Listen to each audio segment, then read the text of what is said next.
Las mujeres nacen con un número de óvulos. Se calcula que más o menos al nacimiento una mujer tiene entre 1 y 2 millones de óvulos. De ahí siempre va a disminuir, nunca se producen óvulos. No todo es número, también no es lo mismo cantidad que calidad. Y la calidad tiene que ver principalmente con la edad de la mujer. ¿Por qué? Porque estos óvulos están detenidos en una fase de la división celular.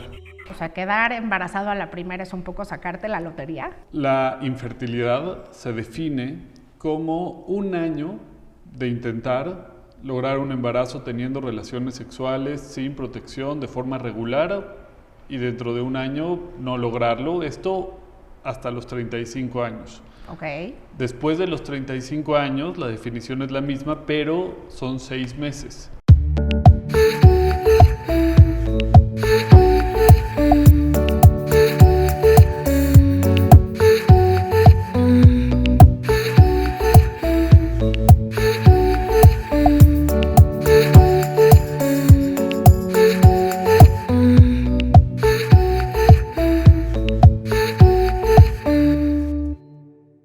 Alejandro Cava es ginecólogo y obstetra, biólogo de la reproducción humana, esposo y papá de 2 hermosos hijos. Siempre le ha apasionado la medicina y dentro de ella poder dedicarse a la vida. Es muy claro con sus pacientes para formar equipo con ellos y poder ayudarlos a conseguir lo más importante en sus vidas, formar una familia. Actualmente tiene su consultorio en el Hospital ABC de Santa Fe y trabaja con los mejores centros de reproducción en México.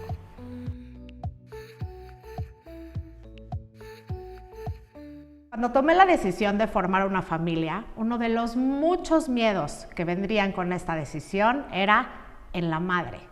¿Y si no me puedo embarazar? ¿Y si no puedo ser mamá? Sé que este miedo cruza por la mente de la mayoría de las mujeres que anhelan ser madres. Y muchas veces, con el paso de los meses y las pruebas de embarazo negativas, este miedo se confirma. Por eso hoy tengo en el estudio al doctor Alejandro Cava para hablar sobre fertilidad, para que todas las mujeres, todos los hombres y todas las parejas que anhelan con todo el alma convertirse en padres puedan hacerlo. Alex, bienvenido. Muchas gracias. Alex, cuéntame un poquito de qué depende la fertilidad de una persona o de una pareja, porque supongo que individualmente es importante la fertilidad, pero también la compatibilidad que tienen ellos como pareja, ¿no? Claro, y es un tema que actualmente estamos viendo todos los días y hay mucho más conciencia y mucho más sensibilización del tema de fertilidad y de infertilidad y este miedo, como tú decías, de no poderte embarazar. Es algo que cada vez vemos con mayor frecuencia y lo vemos todos los días en la consulta. Y por supuesto que todos nos preocupamos como hombres y como mujeres y queremos saber si podemos o no podemos lograr un embarazo. Y bueno, depende de muchísimos factores. Dentro de ellos, pues, estar bien de salud. Es muy importante el estilo de vida. Yo siempre hablo con mis pacientes acerca de tener un estilo de vida saludable, que entre mejor lo hagamos en cuanto a dieta, ejercicio, sueño. Por supuesto. Pues mejor nos va a ir, entre mejores condiciones tengamos, mejor vamos a estar para poder lograr un embarazo, mejor calidad vamos a tener de óvulos, de espermatozoides. Así que el estilo de vida saludable creo que es de lo más importante que está en nosotros poder cambiarlo y poder hacerlo. Ok, y ahora cuéntame, ¿cuánto tiempo tiene que estar intentando una pareja embarazarse para considerar que está teniendo un problema de fertilidad? O sea, quedar embarazado a la primera es un poco sacarte la lotería. Pues justo la infertilidad se define como un año de intentar lograr un embarazo teniendo relaciones sexuales sin protección de forma regular y dentro de un año no lograrlo. Esto hasta los 35 años. Okay. Después de los 35 años, la definición es la misma, pero son 6 meses. ¿Por qué? Porque la fertilidad humana tiene un comportamiento entre los 20 y los 30 años, estamos quizá en el mejor momento para lograr un embarazo. Entre los 30 y los 35 empieza a haber una disminución que no es muy significativa, pero empieza a disminuir ya la fertilidad y a partir de los 35 es que empieza a haber una aceleración en este descenso de la fertilidad hacia los 37 años, que si nos imaginamos una gráfica es la parte media, y de ahí solamente va a bajar más rápido hacia los 40 y más. Dime una cosa, me dices, me acabas de decir que hoy en día lo vemos cada vez más seguido. ¿Tú crees que porque como sociedad nos estamos embarazando más grandes, estamos decidiendo tener hijos en una edad más avanzada, tenemos más problemas de fertilidad? Claro, los estudios dicen que no se ha incrementado la infertilidad como tal. O sea, es decir, no hay más casos de infertilidad de lo que había antes. Pero lo que es cierto es que uno de los principales factores, y quizá el factor más importante que determina la probabilidad de que una pareja pueda lograr un embarazo con éxito, es la edad de la mujer.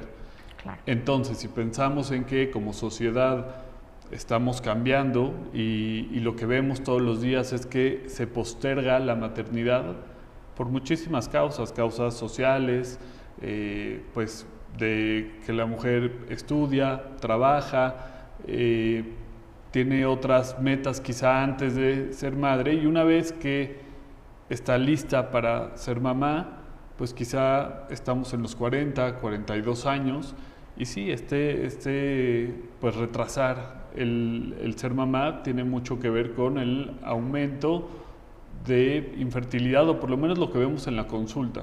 Okay. También estilo de vida, por supuesto, el estilo de vida sedentario, el estilo de vida que tenemos afecta, por supuesto.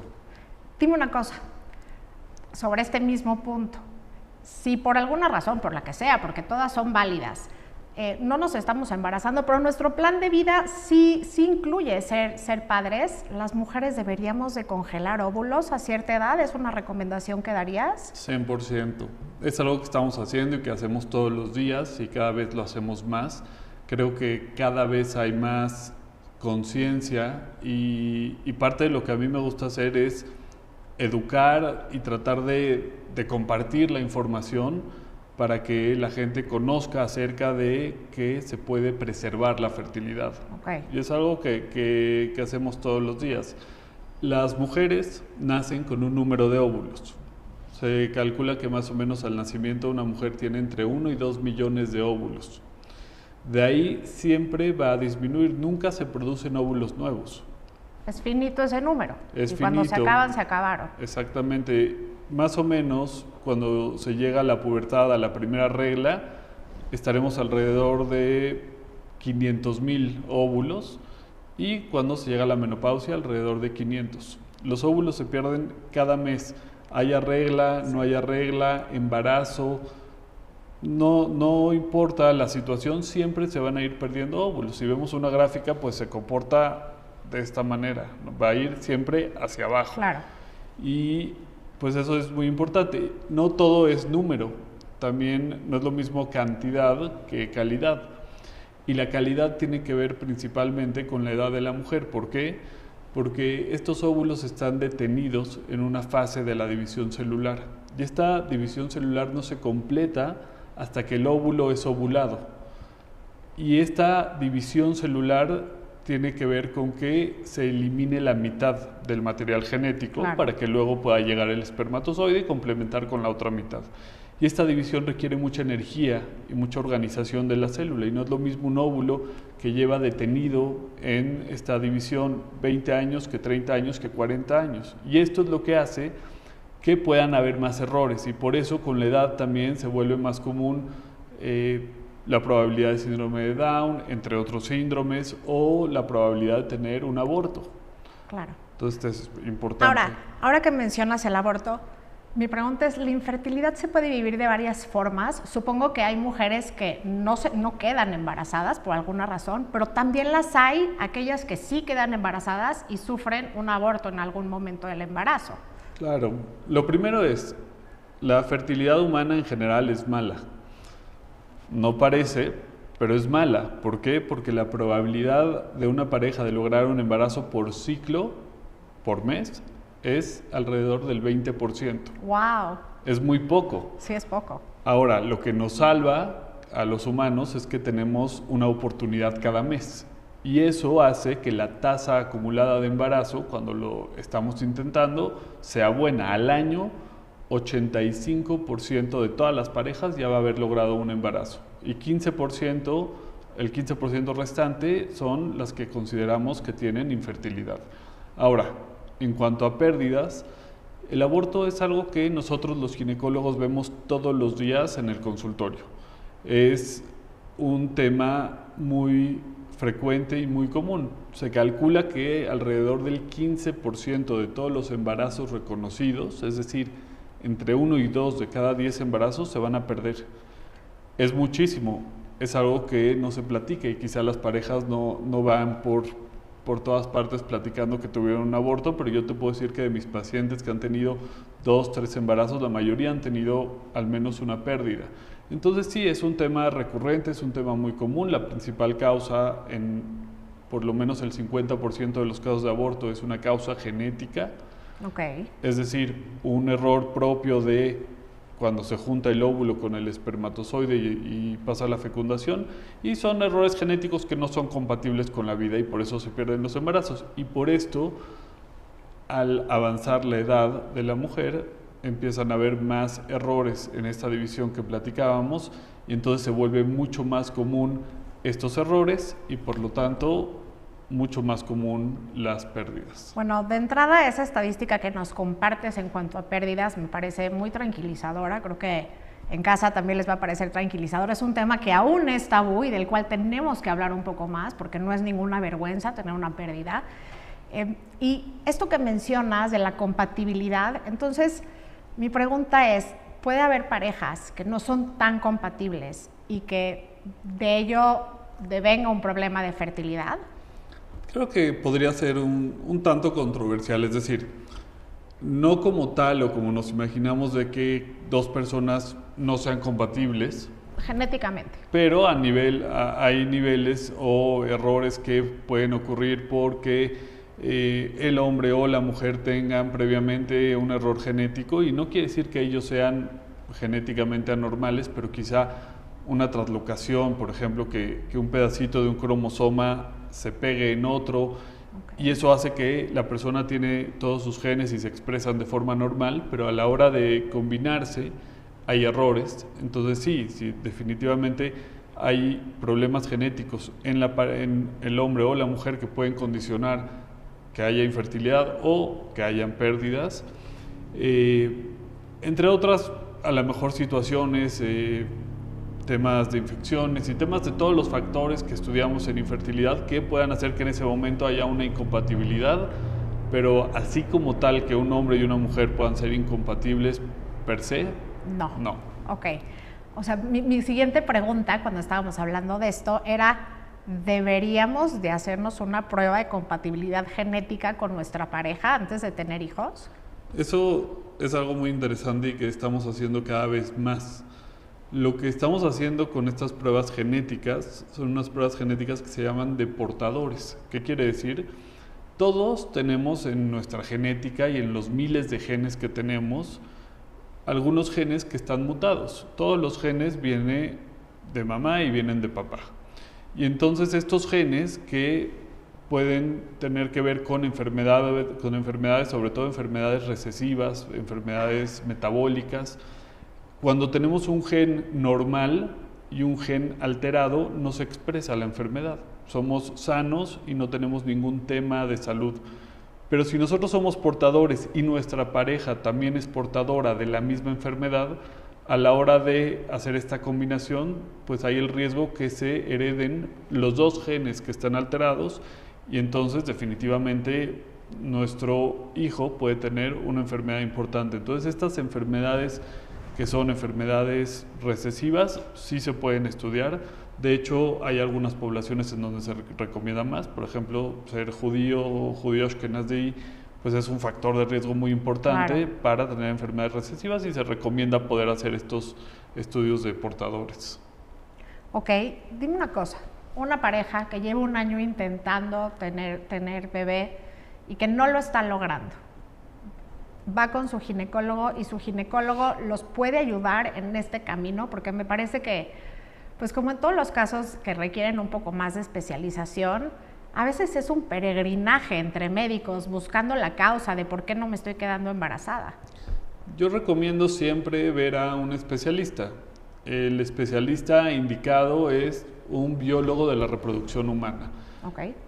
Yo primero soy ginecólogo y obstetra y luego tuve una formación de 2 años y luego una maestría de otro año más en reproducción humana. Entonces, sí debe ser un ginecólogo, pero que sea especialista en reproducción. Los ginecólogos generales quizá puedan hacer un abordaje inicial, pero ya para dar todo el seguimiento, para tratamientos, sí recomiendo siempre ver a un especialista. Claro, vas a cortar distancias, ¿no? Total.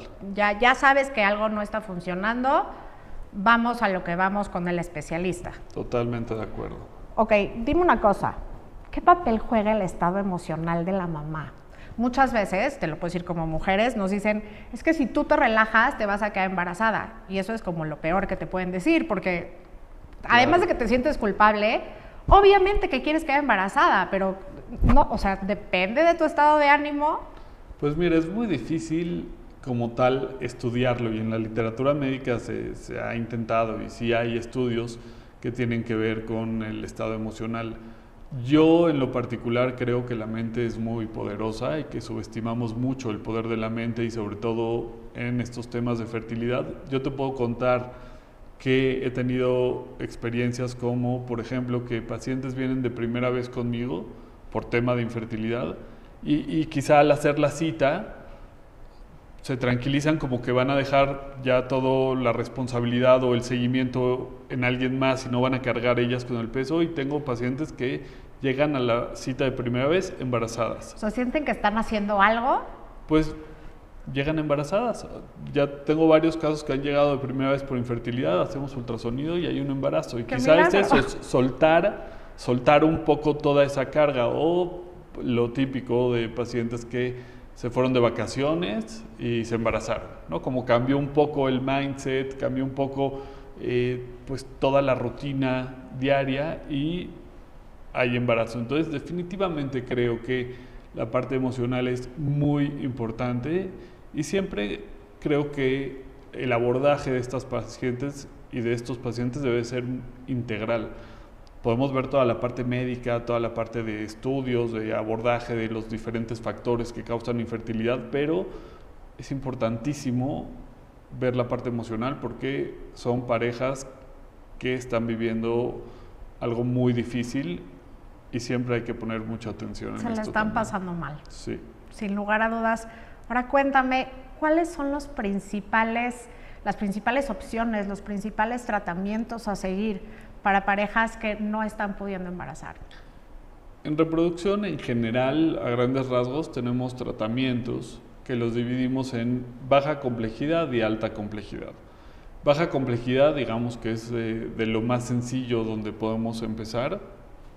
La baja complejidad es hacer una inducción a la ovulación, es decir, intentar que una mujer ovule. A veces la causa es que una mujer no está ovulando. Muchas veces la mujer sí está ovulando, pero al hacer una inducción a la ovulación queremos hacer quizá que se ovule de una mejor manera o que se ovule más. Y esto se puede hacer desde lo más sencillo, que es dar un tratamiento con pastillas durante 5 días en el ciclo, hasta inyecciones. Se puede monitorizar más, menos, se puede hacer muchas cosas distintas, pero al final es inducir la ovulación. Y esto se puede tener y seguir con coito programado, es decir, dirigir las relaciones a los días fértiles, o se puede hacer con una inseminación intrauterina, que es preparar el semen de una forma especial en el laboratorio y de ahí ese semen se introduce dentro del útero hasta dejarlo en el fondo del endometrio, de la cavidad del útero, para pues adelantar la mitad del camino. Claro. Quizá. Y por otra parte tenemos los tratamientos de alta complejidad que incluyen todas las variedades que existen de la fertilización in vitro. Por lo general, y no son absolutos, pero cuando pienso yo qué le voy a recomendar a mis pacientes, en la baja complejidad, por lo general, cuando la mujer tiene igual o menos de 37 años, por esto que platicábamos del tiempo y de cómo va bajando la fertilidad. Cuando no hay un factor tubario, es decir, cuando las trompas están funcionando y no están tapadas, si las trompas están tapadas, definitivamente no va a funcionar algo de baja complejidad. Cuando no hay un factor masculino importante, porque si el esperma está muy afectado tampoco va a funcionar. Por lo general, cuando llevamos menos de 2 años intentando, porque 2 años es mucho tiempo, en 2 años 90% de todas las parejas ya debió de haberse embarazado. Okay. Y cuando no hay una endometriosis importante. Entonces hay algunos factores y no son absolutos y siempre me gusta mucho también poder hacer equipo con mis pacientes y darles y compartirles la mayor información posible para que podamos tomar juntos decisiones informadas. Claro. Y no es lo mismo quizá una pareja que lleva 1 año y la mujer tiene 35 años y llevan 1 año intentando y me dicen, oye, yo me quiero embarazar, me quería embarazar ayer y me gustaría hacer lo que me dé la mayor probabilidad y en el menor tiempo para que me pueda quedar embarazada, a tener una pareja de 35 años que lleve 1 año y me diga, ¿sabes qué? Estamos tranquilos, queremos empezar desde lo más sencillo que se pueda. Entonces es importante siempre hacer mucho equipo con la pareja. Claro, ahora aguántame esta idea porque te quiero preguntar más sobre este tema, pero mencionaste algo importante y es que mucho tiempo se pensó que la infertilidad la causaba la mujer. Hoy se sabe que tanto hombre como mujer pueden ser infértiles. Creeríamos que en el 2023 pues deberíamos de tener esta forma de pensar. Deberíamos. ¿No? Y es impresionante cómo toda la carga se le echa a la mujer como si la mujer fuera la responsable de la fertilidad y de que si no hay un embarazo, pues se voltea a ver a la mujer y esto es totalmente falso y es un error, porque obviamente el hombre y los hombres participamos de igual manera y ponemos la otra mitad. Es cierto que la mujer, aparte del óvulo, pues pone su cuerpo, el útero es donde ocurre la implantación y donde se va a gestar un bebé durante 9 meses, pero el hombre participa y el hombre hasta en 40% de las veces es el responsable de que haya una infertilidad. ¿Qué porcentaje? No sabía. Claro, y no solamente eso, porque del otro porcentaje, parte es causa femenina, pero hay un gran porcentaje que es una causa mixta.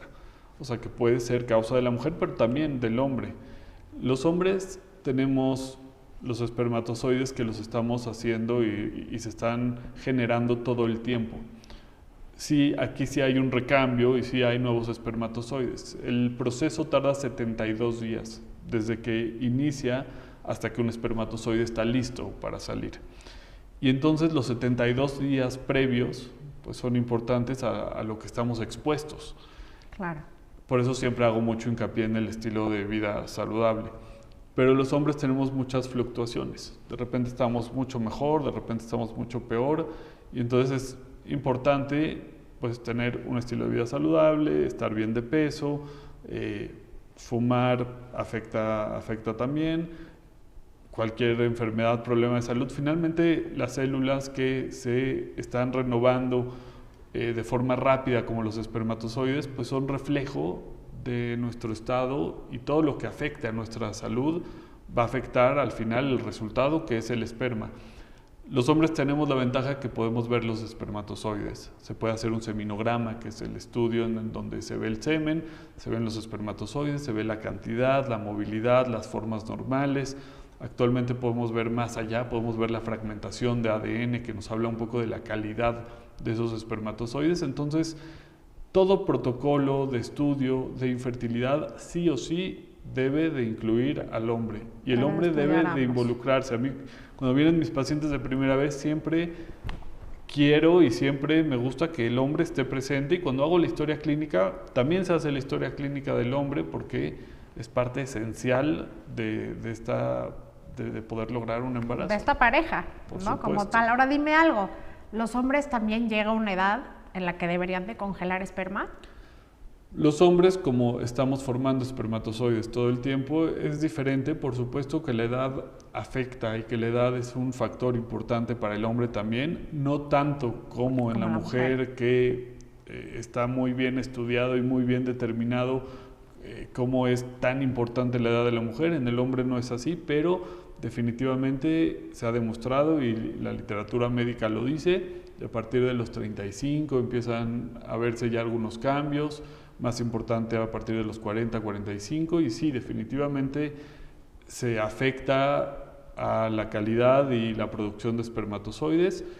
¿Se podría congelar? Claro que sí.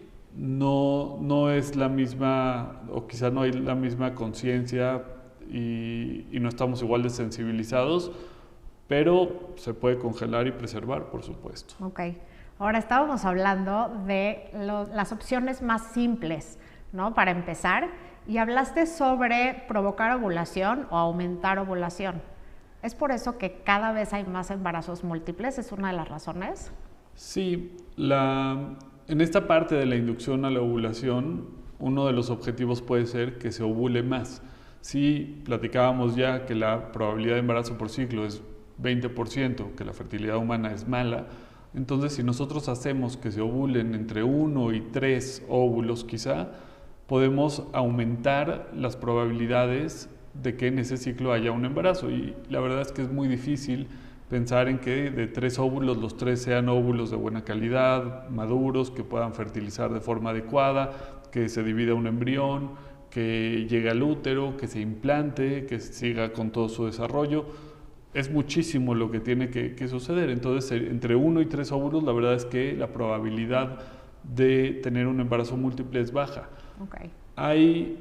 Y me ha tocado muchos médicos que dan estos tratamientos sin ningún seguimiento, sin monitorizar. Es decir, tómate estas pastillas y regresa conmigo en 6 meses si no te embarazaste. Y entonces, pues no sabemos cómo fue la respuesta, porque no todas las mujeres funcionan igual y no todos los cuerpos son iguales. Claro. Entonces yo te puedo dar una dosis, que es la dosis que considero con la que podemos empezar, pero hacer un seguimiento con ultrasonido, ver cuántos óvulos se van a ovular, y entonces si de repente se ovulan 6 óvulos, pues por supuesto es un ciclo que te recomiendo, oye, cuídate, no vamos a aprovechar este ciclo porque el riesgo de un embarazo múltiple, muy 2 múltiple. o 3, pues es un riesgo mucho más elevado, y es una complicación tener un embarazo triple, incluso un embarazo doble, porque es un embarazo que tiene mucho más riesgos de parto pretérmino, preeclampsia, diabetes gestacional, riesgos para la mamá y para el bebé. Entonces es algo que en reproducción intentamos evitar. La supervisión de la inducción a la ovulación nos ayuda a tener mucho menos casos. Y lo otro es que a través de la fertilización in vitro también hay muchos embarazos gemelares. Esto es porque ahí ya transferimos un embrión o 2 embriones, o habrá gente que aún transfiera 3 embriones, pero entre más embriones se transfieran, pues más riesgo habrá de tener un embarazo múltiple. La tendencia actual en reproducción es a la transferencia embrionaria única, a transferir solamente un embrión para tener solamente un embarazo de un solo bebé. A ver, cuéntame cómo funciona la fertilización. Cuéntanos a todos cómo funciona, porque yo sé que en casa muchas veces oímos que sí, que fertilización in vitro, pero ¿cómo funciona? ¿Qué se hace? Te platico.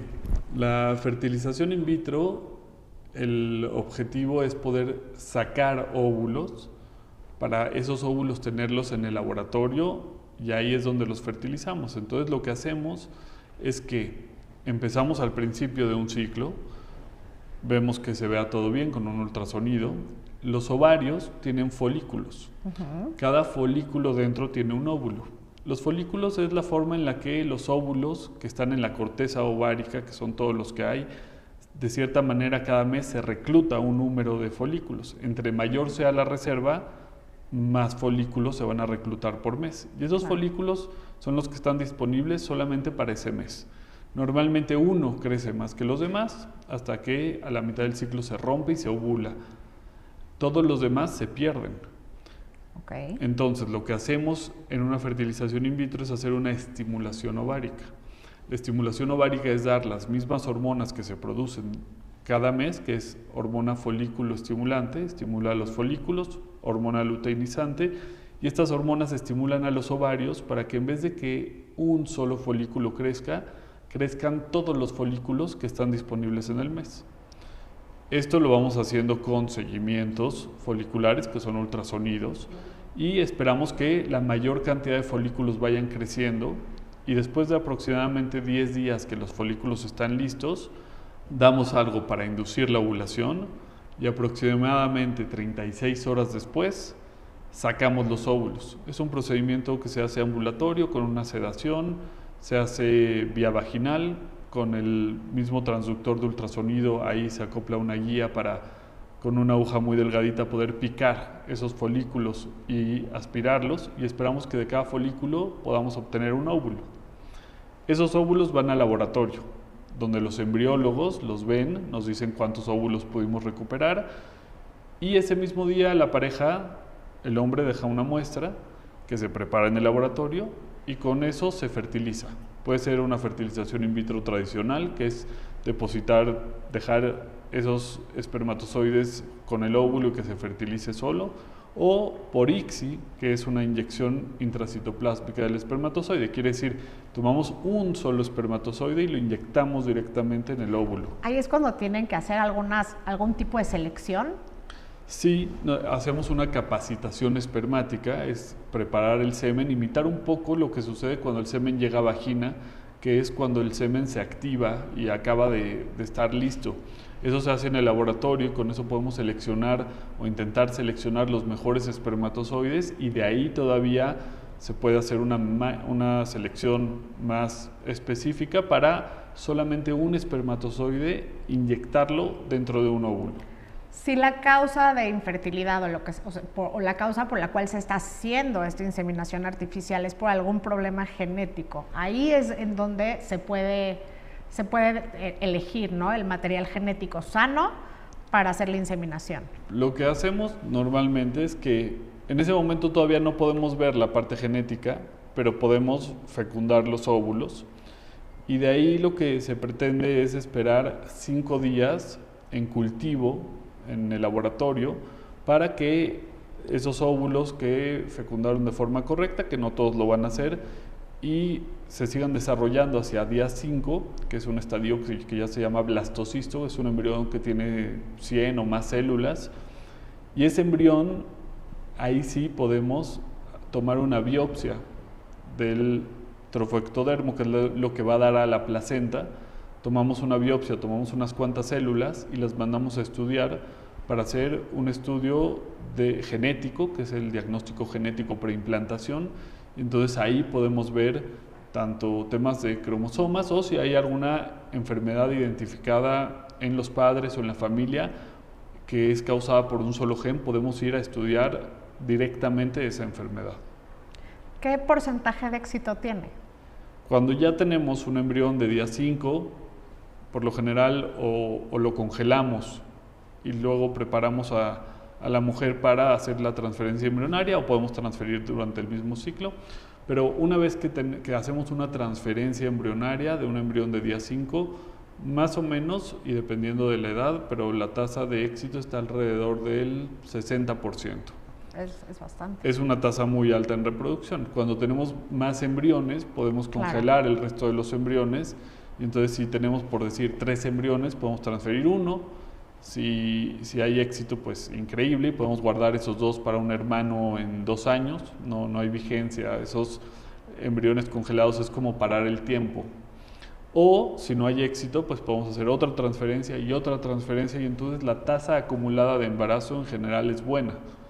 Obviamente cada caso es distinto, hay que ver que tengamos óvulos, cuántos óvulos podemos recuperar, hay que individualizar cada caso, pero la fertilización in vitro actualmente es de nuestras técnicas estrella o de nuestras mejores técnicas para lograr un embarazo. Dime una cosa, ahorita mencionaste que podías guardar para un embarazo futuro.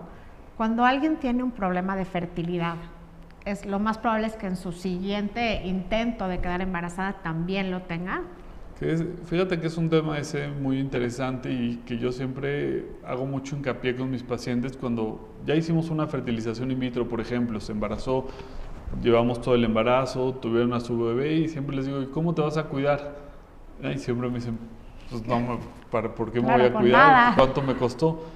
Y no, porque el embarazo cambia mucho todas las circunstancias que quizá hicieron que tengamos una infertilidad. Entonces, muchas veces después de un embarazo se logra otro embarazo sin ningún tratamiento. Problema. O sea, como que resetea tu cuerpo. Claro, claro. Entonces, esa es una buena noticia. Es importante saberlo.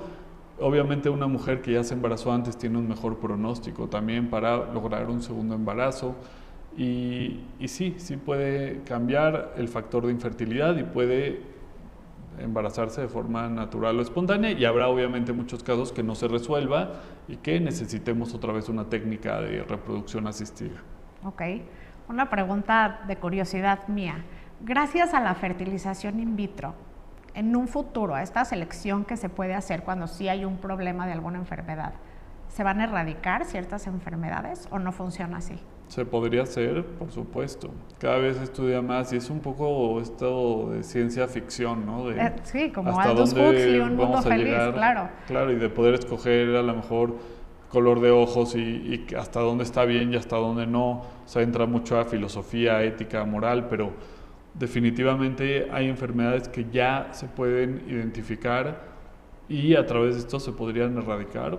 Sí, claro. Quizá no las mutaciones de novo, que son estas mutaciones nuevas que suceden, claro, pero enfermedades que se heredan de padres a hijos que están identificadas, las podemos evitar y podemos estudiarlas, por supuesto.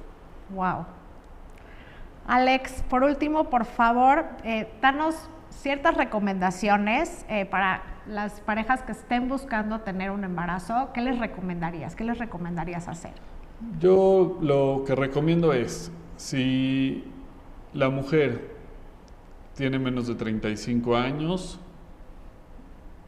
y bueno, en general en todas las parejas, pero vida de estilo saludable, sin exagerar, o sea, todo con moderación, por supuesto, está bien, pero estilo de vida saludable incluyendo dieta, ejercicio, sueño, si se puede no fumar, no tomar o bajar. Es esta parte de moderar todo. Creo que eso viene muy bien. Ácido fólico es importante. Tomar los dos, también el hombre, ambos. Ahora estamos dando mucha vitamina D. Sobre todo nos hemos dado cuenta, por ejemplo, en Ciudad de México, que la gran mayoría tenemos una deficiencia de vitamina D, entonces la suplementamos, es una buena opción. Okay. Otra recomendación es acércate a tu ginecólogo, porque creo que vale la pena. Y cuando vayas al ginecólogo, pregúntale, ¿cómo ves mi reserva ovárica? ¿Cómo me ves? O sea, creo que es importante siempre hacer esa conciencia de cómo estoy, qué plan tengo. Cuando yo tengo una paciente que viene a lo mejor 35 años y viene a su revisión anual, siempre tengo una pequeña plática de fertilidad. ¿Cuáles son tus planes? Claro, ¿cuáles son tus planes? Porque a lo mejor me dice, yo me quiero embarazar en 5 años, oye, congela óvulos. Claro. O, ¿sabes qué? Ya me quiero embarazar, bueno, vamos entonces a ver cómo lo vamos a hacer, cuánto tiempo, vamos a revisar cómo está tu reserva, estudios generales, un check-up.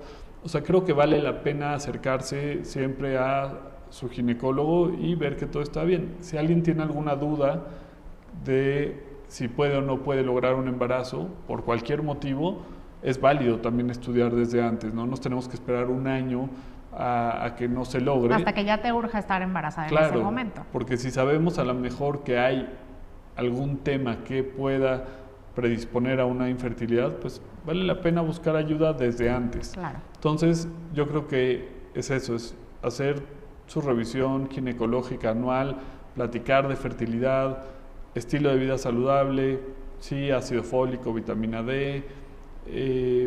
Y lo otro es, a veces no sabemos cuáles son los días fértiles y cómo funciona el ciclo. Y entonces, una asesoría que yo trato también mucho de hacerlo es, entre mejor se pueda dirigir las relaciones a los días fértiles, y la idea es disfrutar el proceso, tampoco es, ¿no? Tenemos que tener relaciones solo ahorita. Cambiarle, claro. Es poder disfrutar el proceso, pero creo que con información se puede también disfrutar y hacerlo de una mejor manera para tratar de maximizar las probabilidades de éxito por ciclo. Excelente. Cuéntanos, por favor, ¿en dónde te pueden contactar para consultarte? Pues con mucho gusto, yo estoy en el ABC, en el Hospital ABC de Santa Fe, ahí tengo mi consultorio, tengo mi Instagram, que no lo uso mucho, pero me pueden contactar, que es doctor.alejandrocava, por ahí también, y con mi asistente, con mucho gusto. Excelente, vamos a dejar todos sus datos aquí abajo. Y Alex, muchísimas gracias. Yo cierro este capítulo con el genuino deseo de que tú, que quieres ser mamá o papá, muy pronto tengas a tu bebé en tus brazos. Muchísimas gracias. A ti, gracias.